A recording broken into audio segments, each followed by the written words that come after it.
Efendim, Çolak'ın kaçırılması ile ilgili olay yerine ait bir görüntü elimize ulaştı. Videoda kaçıran kişinin yüzünü net olarak seçebiliyoruz. Çolak'ı kaçıran adam bu. Yavuz Karasu. Ordudan atılmış eski özel kuvvet askeri. Çolak'ın uzun süredir peşindeymiş. Gerçek mi bu? Emin misiniz? İnceliyoruz. Ama Çolak bu adamın nişanlısını öldürmüş. Tamam. Hemen bu adamı bulun bana. Yurt genelinde ard arda yaşanan terör saldırıları neticesinde vatandaşlarımız büyük bir tedirginlik yaşıyor sayın seyirciler. Farklı şehirlerde yapılan saldırıların ardından dün Ağrı'da askeri konvoya düzenlenen hain saldırı sonucu 4 askerimiz şehit olmuştu. Teröristlerce hazırlanan bomba yüklü 11 aracın 7 tanesi güvenlik güçlerimizce etkisiz hale getirildi ve diğer araçların bulunması için yoğun bir çalışma başlatıldı. Yetkililer yaptığı açıklamada polis ve Türk Silahlı Kuvvetleri'nin işbirliği içinde çalıştığını, ülkeyi kana bulamak isteyen teröristlerin en kısa sürede yakalanacağını söyledi.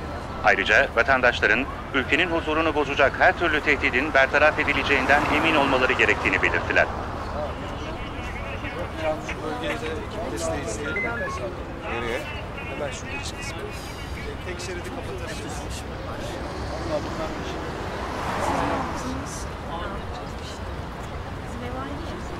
Çocuk aynı okulda devam ediyor. İyi bari, iyi. Taksi.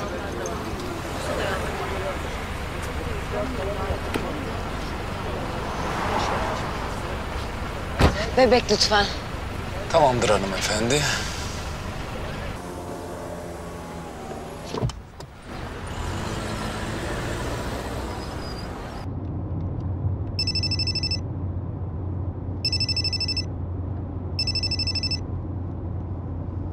Efendim Fatma Hanım? Geç kalmayacağız değil mi doktora? Yok yok. Bir müşteri aldım. Bebeği bırakıp geliyorum. Hadi ben çaldırınca inersin aşağıya. Tamam canım.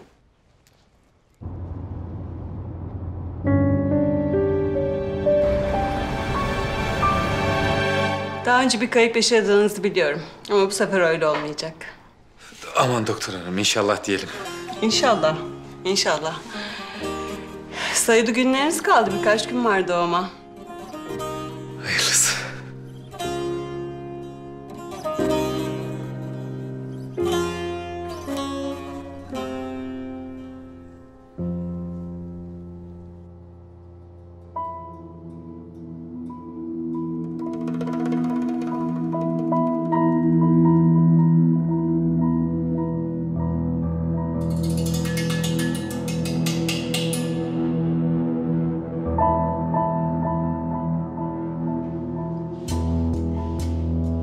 Kimsin lan sen?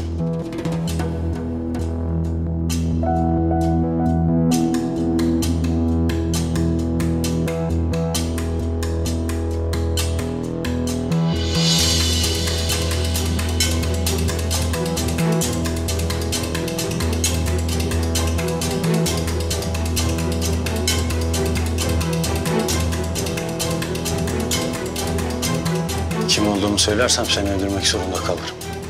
Ne? Dün gece sınır kapısından geçtin. Saat 3 gibi Aksaray'da bir otele yerleştin. Karnın acıktı, gittin çorba içtin. Vesaire vesaire.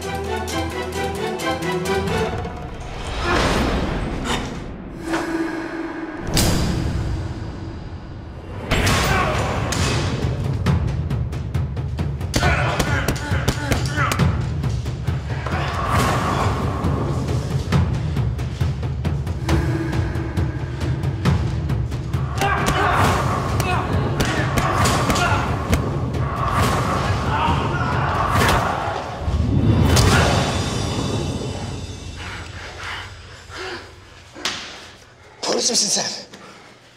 Emekliyim. Bak, anlaşabiliriz. Ben senin gibi teröristlerle anlaşmam. Hele ki başına kurmuşlarla. İstihbaratçı mısın? Emekliyiz dedik, hemen caz yapma. Otur şuraya.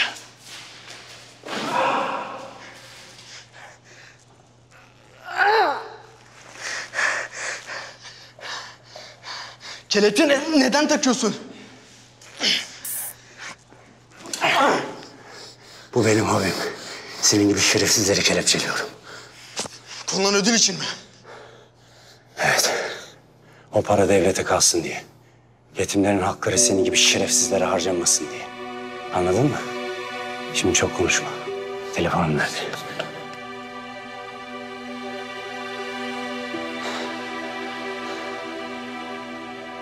Terör arananlar ihbar hattına hoş geldiniz. İhbarlarınız ve kişisel bilgileriniz güvenliğiniz için gizli tutulacaktır. Alo buyurun. Alo. Bir ihbarda bulunmak istiyorum. Dinliyorum. Kağıthane merkezde terk edilmiş binada elleri bağlı bir terörist var. İlgileniyorum. Lütfen hatta kalın. Al bakalım.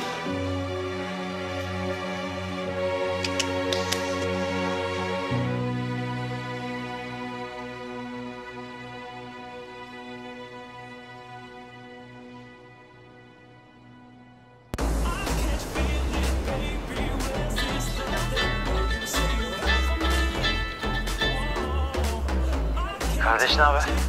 Kardeşim iyidir. Geliyorsun değil mi? Gelmem mi ya? Oğlum arkadaki gürültüler ne lan? Ya sorma. Eski arkadaşlar zorla saçma sapan bir yere getirdiler beni. Neyse konuşuruz akşam oğlum. Çok özledim be. Ben de. Geç kalmayın. Tamam merak etme.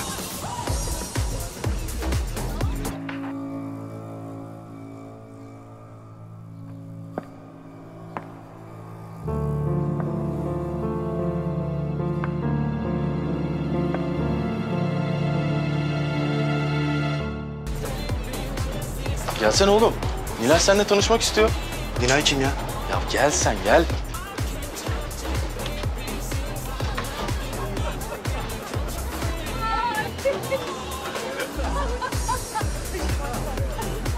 Nilay. Gelsene. Merhaba.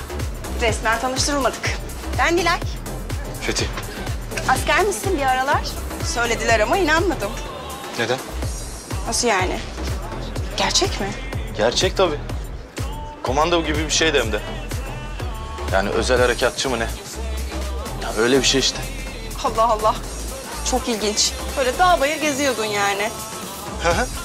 Öyle anasını kaybetmiş eşek sıpası gibi dağ bayır geziyorduk. İşimiz oydu yani dağ bayır gezmek. Senin gibi bir adam. Hiç asker olacak tip yok sende ya. Ya bakma sen bizimkinin böyle olduğuna. Kafası attı mı gözü bir şey görmez onun. Yıllar önce ailesiyle kavga etti. Bir baktık asker olmuş manyak. Neyse Allah'tan bok yoluna geberip gitmedi ha.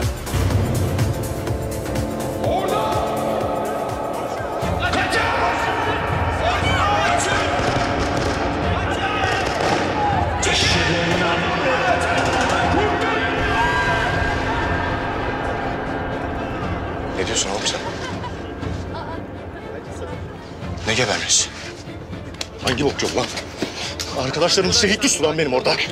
Kardeşim. Dostlarım, kardeşlerim canlarını feda ettiler. Biz burada içip sıçalım diye. Bir de arkalarından eğleniyor musun sen? Fethi ne yapıyorsun lan?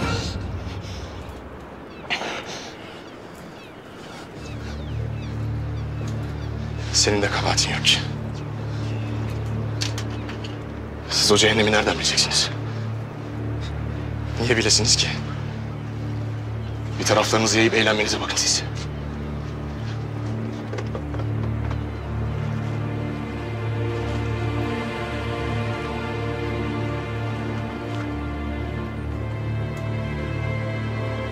Şu an operasyondayım. Banka filansam bende size kaptıracak para yok.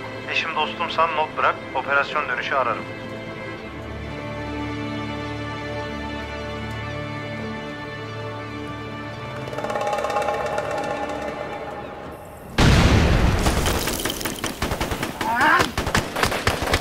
Gelin lan amına kodumun çocukları. Komutanım durun. Komutanım. Komutanım ne yapıyorsunuz?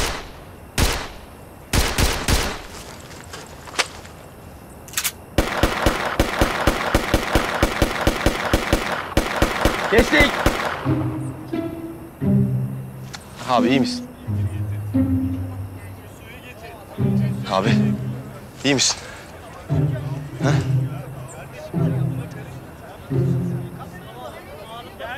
Arkadaşım ne yapıyorsun sen?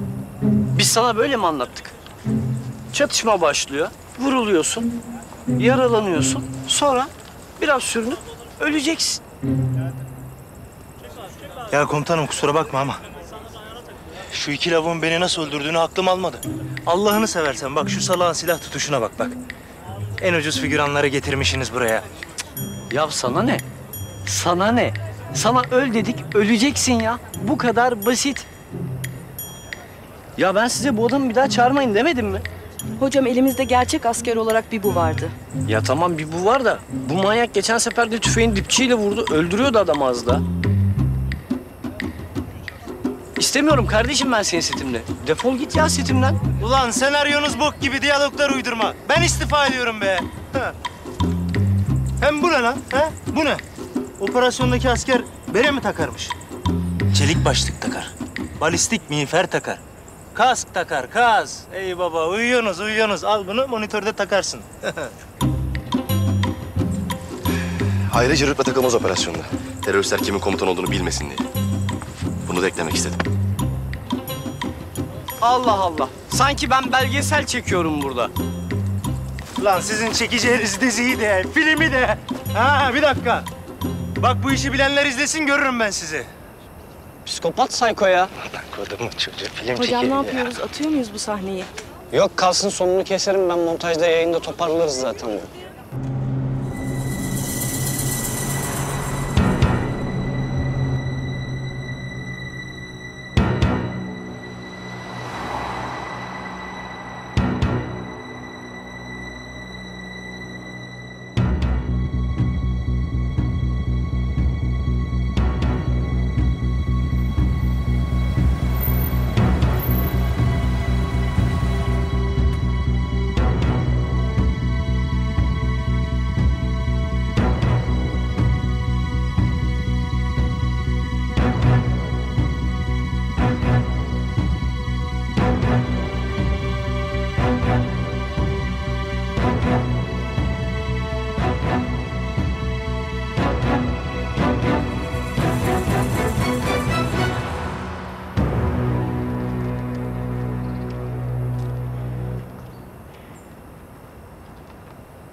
Film ama yine de giyiyorduk be. Kardeş, bu bizde kalsa olmaz mı be? Olmaz be abi. Sayılı bunlar. Veremem vallahi.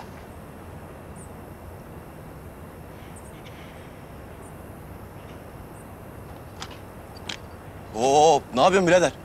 Ne yapıyorsun? Oğlum atılır mı lan öyle? Üniforma bu. Ya ne üniforması, kostüm bunlar. Sen az bir dur. Bak güzel kardeşim. Bu ne? Türk bayrağı. El bezi değil bu. Bunu yere atan adamın yüzü yerden kalkmaz. Bunu başının üstünde taşıyacaksın. Anladın? Kusura bakma abi. Haklısın. Bir daha olmaz. Hadi eyvallah. Alo. Feyzullah. Boncuğum. Boncuğum ne lan? Ne haber? Nasıl geçti set? Çok iyi geçmedi. Kovulduk. Yine Mücahit olay çıkardı değil mi? Ay bir kopamadın gitti şu adamdan ya. Yani tam öyle olmadı da. Sen ne yapıyorsun? İyi. Yine babam sormuş anneme. Ne zaman istemeye geliyorlar diyormuş. Hiç bulamadık ki kızım. Nasıl isteyeceğiz? Vallahi bilmiyorum Feyzullah. Kaç aydır oyalıyorsun? Üst kata mühendis, alt kata da doktor taşındı. Benden söylemesi. Ne diyorsun kızım sen? Beni diyorum.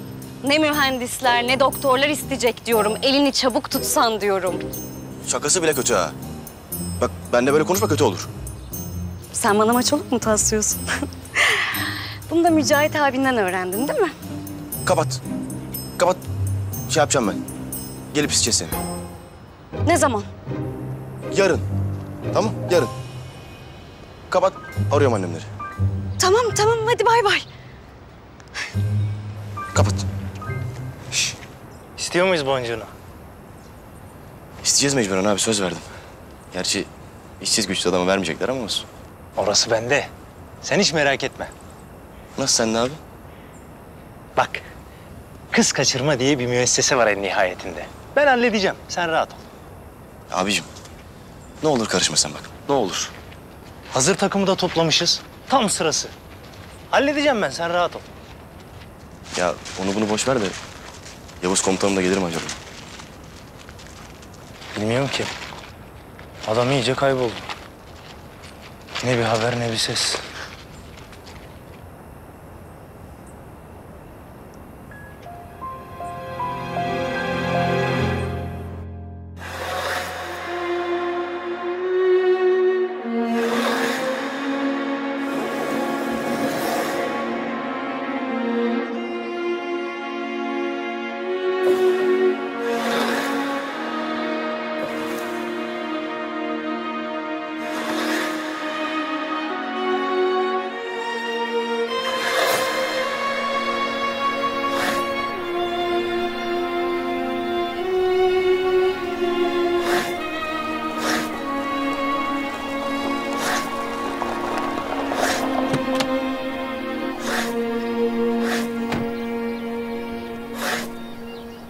Abi istediklerini getirdim.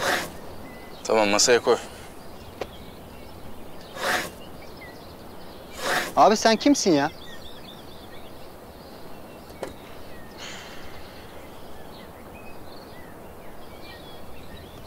Ben gideyim abi.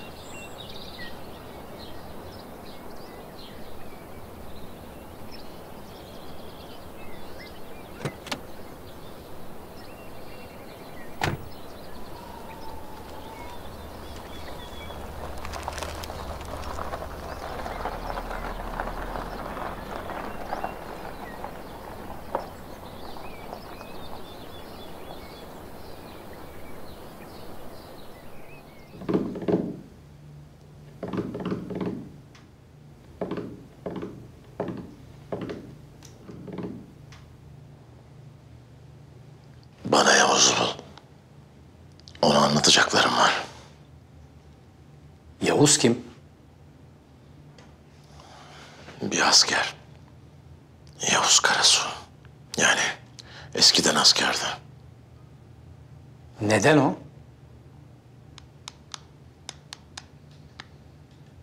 Çünkü kimseye güvenmiyorum.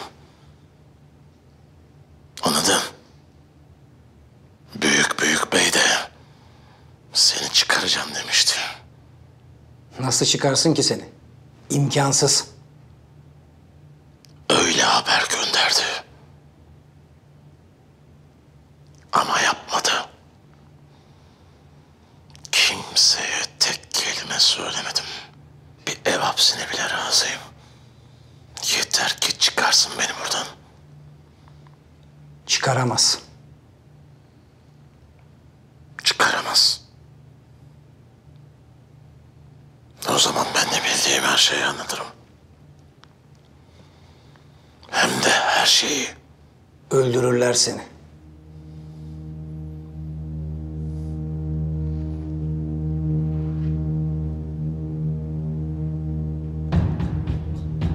Hadi ya. burada böyle fare gibi yaşamaktan iyidir ama. Ha. Şimdi beni iyi dinle.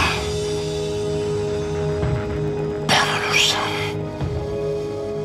herkes ölür. Bir bedel ödenecekse herkes payına düşeni tek tek öder. Anladın mı avukat?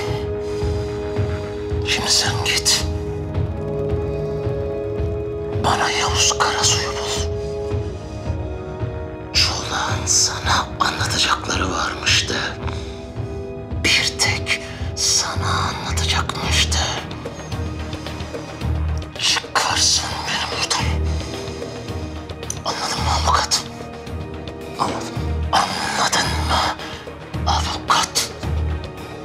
Anladım.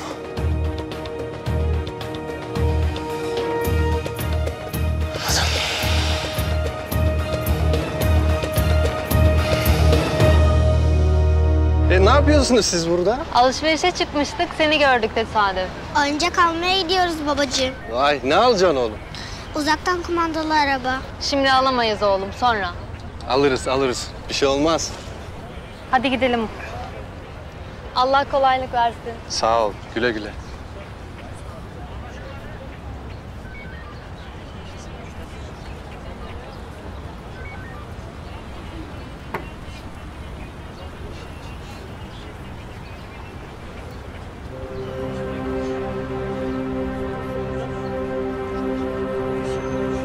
Baksana şuna.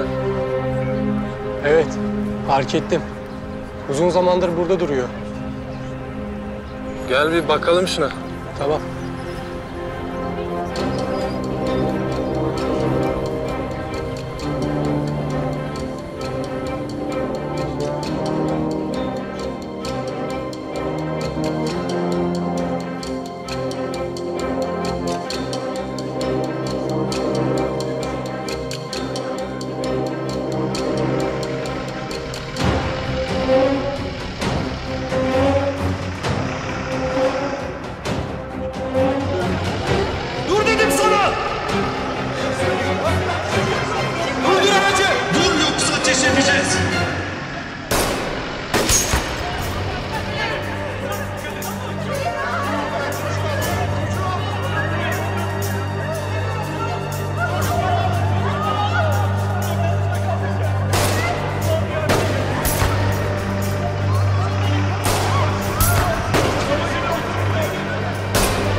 yapmayı planlayan teröristlerin üzerinde silah ve patlayıcı mühimmat ele geçirildi.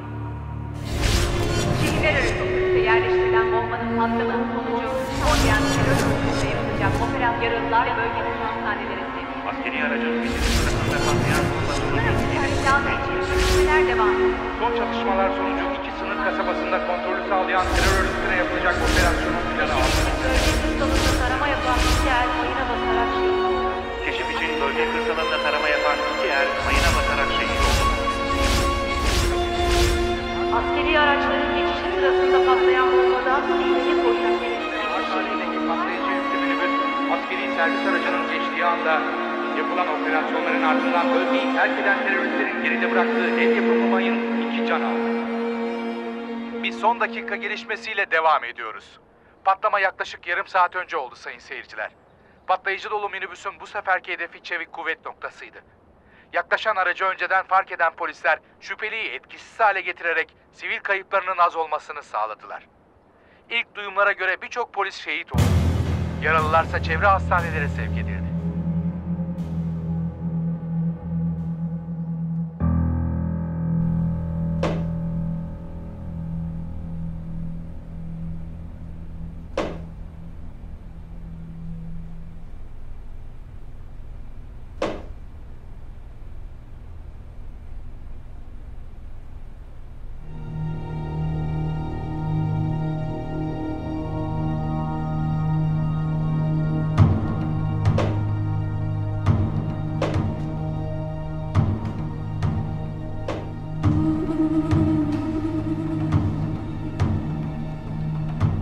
Düşman yenilgiyi kabul etmedikçe zafer zafer değildir.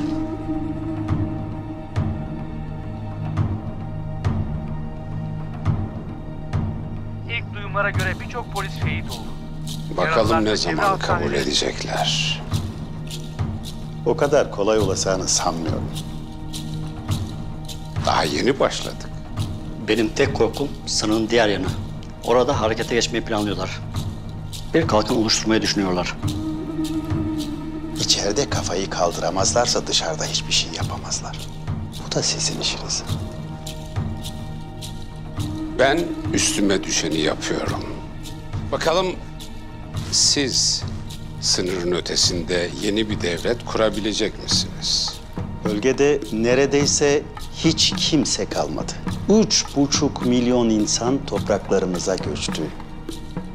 Şimdi İdlib'i dizayn ediyoruz. En az 1 milyon da oradan gelecek. Artık işimiz çok kolay. Benim aldığım duyuma göre askerler sınırın ötesine harekete geçmeye başlamışlar. Bu onlar için ölümcül bir hata olur. Orasını bilmem. Oraya girerlerse işimiz zorlaşır. Bu savaş demektir. Evet.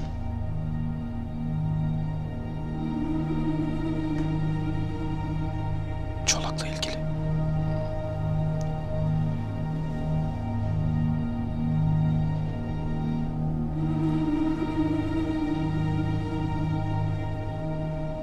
Ne olmuş Çolak'a?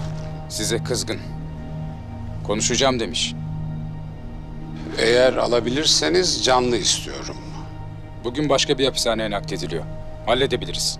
Şu Çolak'la da bir tanışmış olurum. Bakalım hakkımızda ne biliyormuş. Bana da anlatsın. Peki efendim. Bahar'dan haber var mı? Hayır, yok efendim.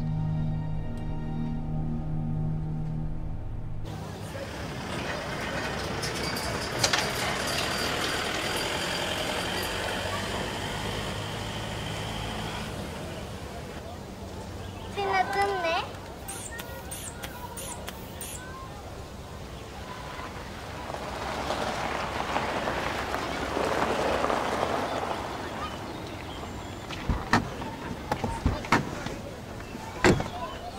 Hoş geldiniz. Hoş bulduk.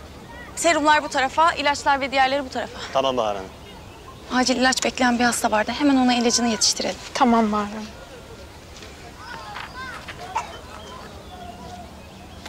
Teşekkür ederim.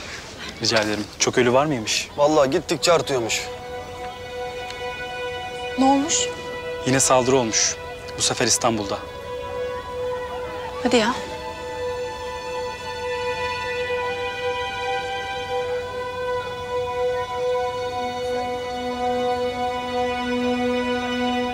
Merhaba, ben Bahar. Babamla görüşecektim. Tamam, bekliyorum. Kızınız arıyor efendim. Kızım. Baba, İstanbul'da patlama olmuş. İyisiniz değil mi? Sorma kızım. Ülke yaşanmaz halde. Benim de aklım sende. Yine o Karabayır denen yere gittin. Merak etme. Biz burada iyiyiz. Başka bir sıkıntın var mı? Aslında var. Bir tayin söylentileri dolanıyor. Diplomamı almama yardımcı oldun. Buna da bir el atarsın artık. Belki de kötü bir fikir değildir ha? Baba, ben burayı bırakmam. Buradaki insanlar evlerinden, yurtlarından oldular. Birimizin onlara yardımcı olması lazım. Tamam, bakarız kızım. Seni kırmam biliyorsun. Sen kendine dikkat et yeter. Tamam. Her şey için teşekkür ederim. Tamam kızım. Görüşürüz.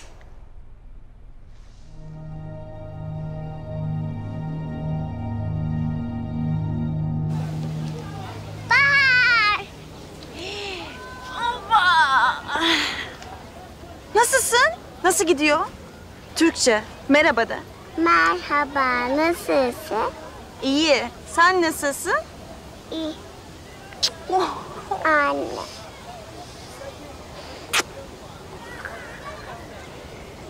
Hoppa! Bu alçakça saldırıları yapanlar bilmelidirler ki Türkiye asla ve asla teröre ve kalleşliğe boyun eğmeyecektir. Bu saldırıyı yapanlar kanun önünde hesap vereceklerdir. Sayın Kalender, terör olaylarının tırmandığı, millet olarak zor günler geçirdiğimiz bu zamanlarda devletimizin, milletimizin, insanımızın, coğrafyamızın yanında saf tutan bizlerin neler yapması gerekir? Bakın, öncelikle şunu söylemeliyiz ki bizler terörün boyun eğdirdiklerinden olmadık, olmayacağız. İnsanlığa karşı işlenen her suçun millet olarak karşısında olmaya devam edeceğiz. Eğer susarsak Buyurun. terör daha çok yayılacak. Sizinle önemli bir şey görüşeceğim. Açar mısınız? Bağlayanlara karşı bize yakışır. Kimsiniz? Ben Çolak'ın avukatıyım. Emin olarak cevap vermeliyiz. Birbirimize şimdi her zamandan daha çok ihtiyacımız var. Tek eylemlere karşı dimdik. Çolak size bir mesaj gönderdi. Zamanlar yaşatmak isteyenler oldu. Ama hiçbiri emellerine ulaşamadılar. Bu konuda neler demek istersiniz?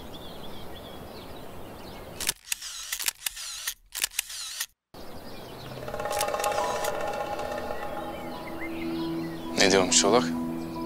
Size anlatacağı çok önemli şeyler varmış. Ben ne yapabilirim ki? Devletin polisi var, hakimi var. İkisini onlara anlatsın. Siz de biliyorsunuz ki Çolak kimseye güvenmeyecek kadar zeki biridir. Ne söyleyecekmiş Çolak? Büyük Bey, onun hakkında çok şeyler biliyormuş. Elinde bilgi ve belgeler varmış. Terörü nasıl finanse ettiğini anlatacak. Her şeyi. Hatta sınırın güneyinde doğan tezgahı da anlatacak. Yani onların gelecek planlarını. Ben polis değilim. Savcı da değilim. Asker bile değilim.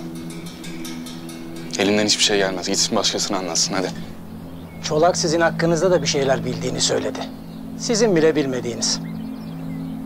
Annenizin ölümü hakkında.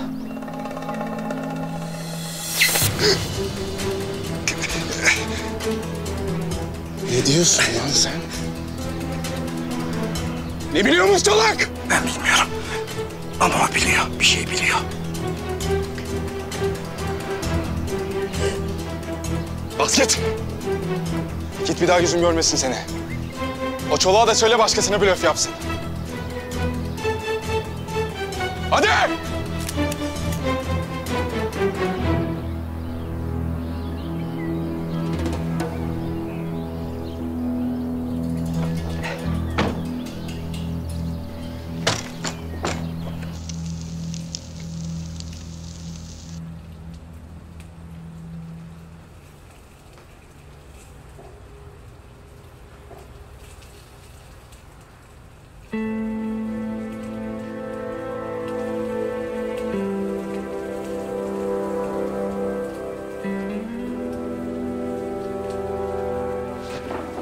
Abim. Çok özledim lan. Ben de abi.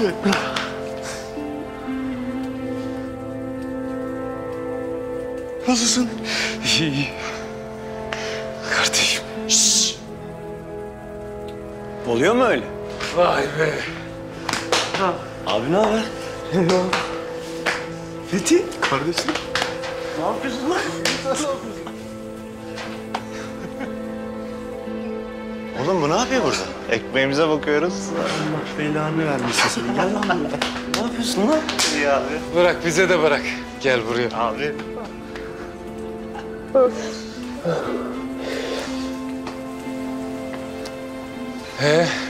Bu kadar mıyız? Keşanlı ile çaylak gelecekti ama. Gelir az sonra. Aa işte. Geldi deli. Kambersiz düğün mü olur lan? Gelsene oğlum. Keşanlı. Ne yapıyorsun oğlum? Gelsene buraya. Abi. Çok özledim lan.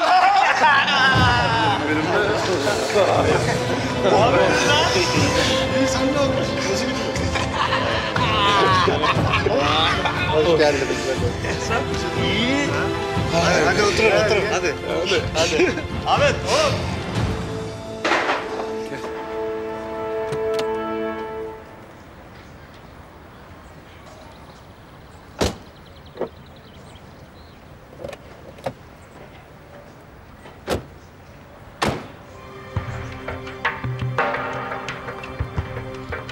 Sesini çıkarmadın arabaya. Kardeşim ne oluyor ya?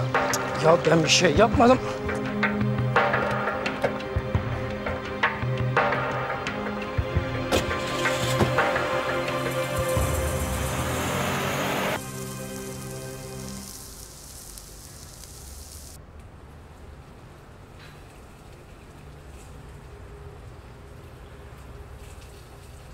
Baba Hakkı Kibar.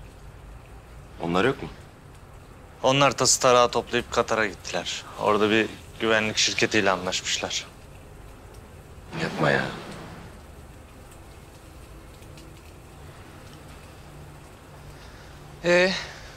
Sen ne yaptın? Nasılsın? Ne bileyim abi. Yaşıyoruz işte. Abi. Fatma Ege gene hamileymiş.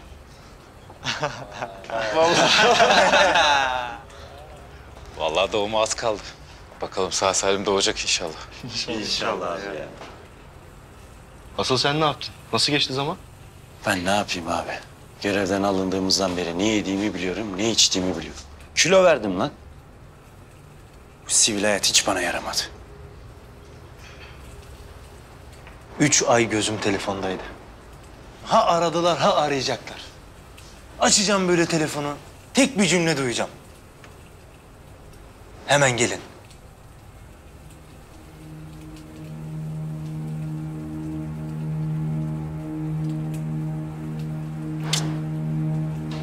Çalmadı o telefon. Çalmadı. Yalan değil, ben de çok bekledim.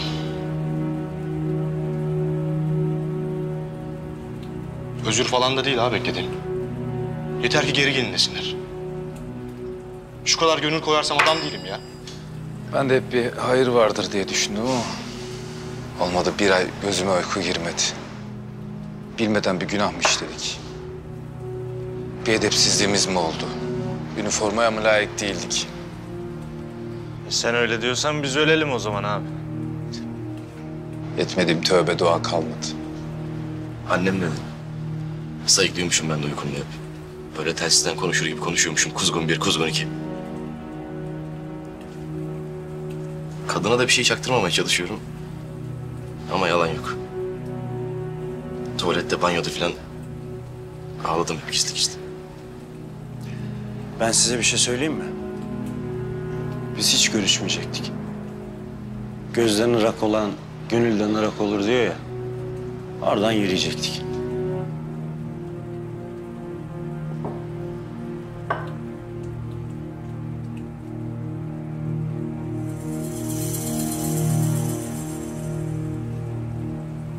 Memlekettekilere al bayrağı sarılı tabutta döneceğim ben diyordum. Müezzin Salih'e selamı da sen okuyacaksın diyor. Ne oldu? Boynu bükük gittim. Milletin yüzüne bile bakamadım. Yalan söyledim aga ben. Millete yalan söyledim. Yaralandım. Malulen emekli ettiler dedim. Tamam oğlum, tamam. Yok mu abi bunun bir yolu? Gidip konuşalım. Diyelim böyle böyle. Görmüyor musunuz abi? Memlekette her yerde bombalar patlıyor ya. Daha az önce bir sürü polisi şehit etti namussuzlar. Çevik kuvvet noktasını patlatmışlar. 20 küsür polis şehit var. Daha net sayı yok. Biz de burada böyle oturup çürüyelim. Göndersinler abi bizi. Atsınlar. Arayıp sormasınlar ya. Biz bunları tanımıyoruz desinler. Yeter ki göndersinler abi. Haksız mıyım ya? Burada böyle çürüyeceğimize gider orada aslanlar gibi ölürüz. Alın bizi diyelim. Hiçbir şey istemiyoruz. Alın bizi diyelim. Arkadaşlar, sakin. Bizi çağırsalardı ararlardı. Bu kadar basit.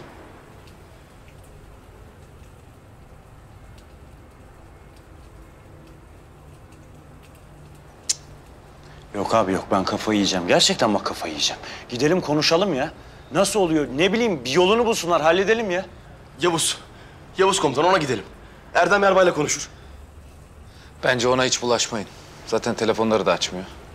Ben bir kere görüştüm, onu da hemen kapattı. Hepimizden beter durumda. Abi.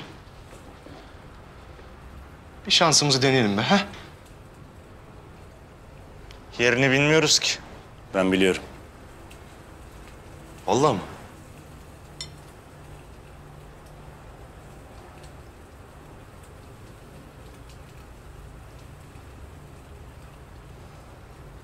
Yürüyün lan, gidiyoruz.